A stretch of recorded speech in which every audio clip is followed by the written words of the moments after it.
Another reason the screens might not be working is the power button's somehow been disabled.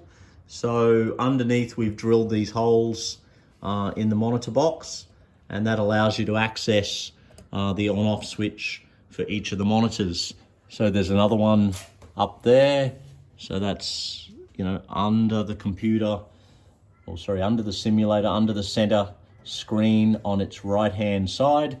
And similarly on that left screen, wing screen, under the right-hand edge of it is another on-off switch for the monitor.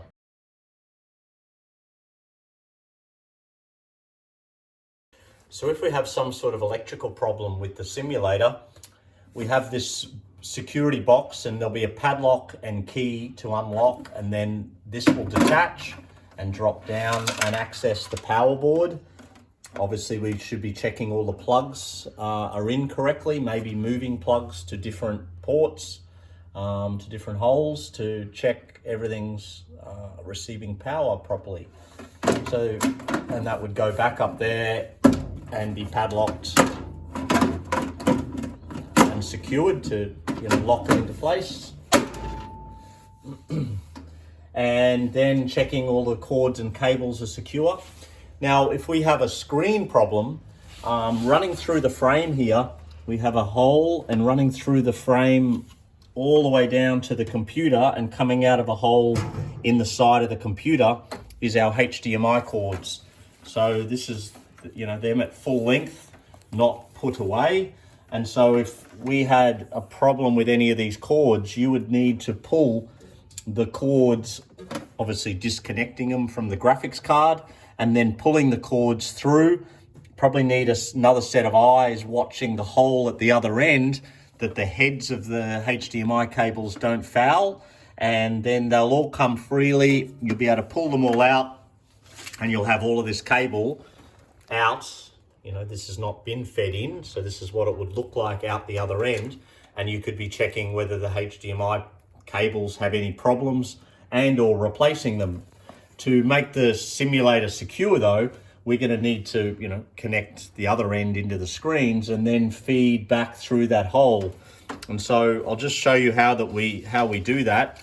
We'll need to supply you with some sort of hard, rigid packing tape.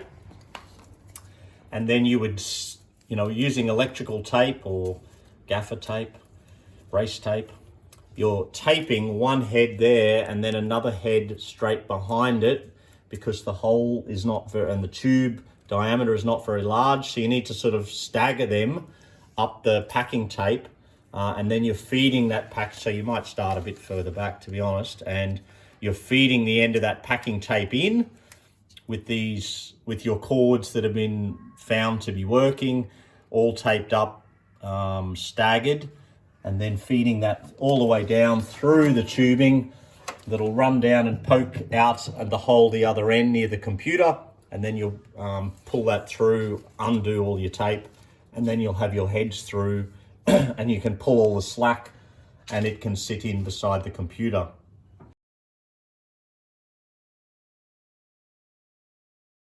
So now we've reached the stage our monitors aren't working, or something needs to be reconfigured with the monitors, and we've looked at the power board and the power cords, and we've turned on or off the monitors, and we're still finding we have a problem. So as a last resort, and it's a lot to do, we'll need to take the monitors off the simulator and pull apart the security box around them.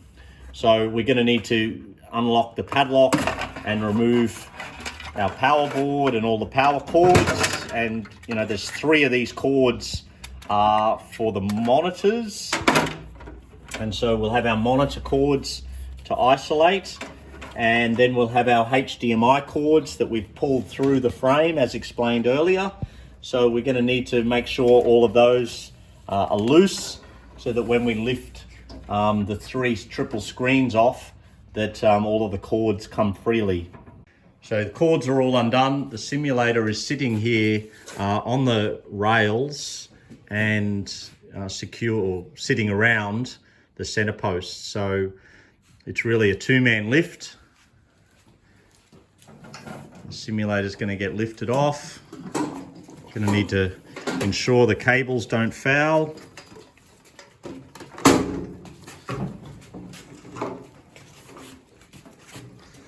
as they are. There they go.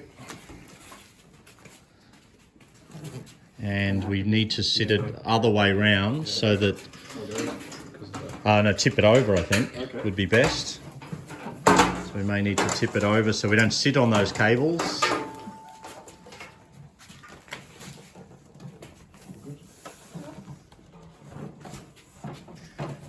All right, and so again, you can see the 3 on-off switches that are at the bottom of the screen protection boxes. So there are 22 Allen key headed attachments for the polycarbonate monitor screen front. So we've already started removing these for brevity in our filming.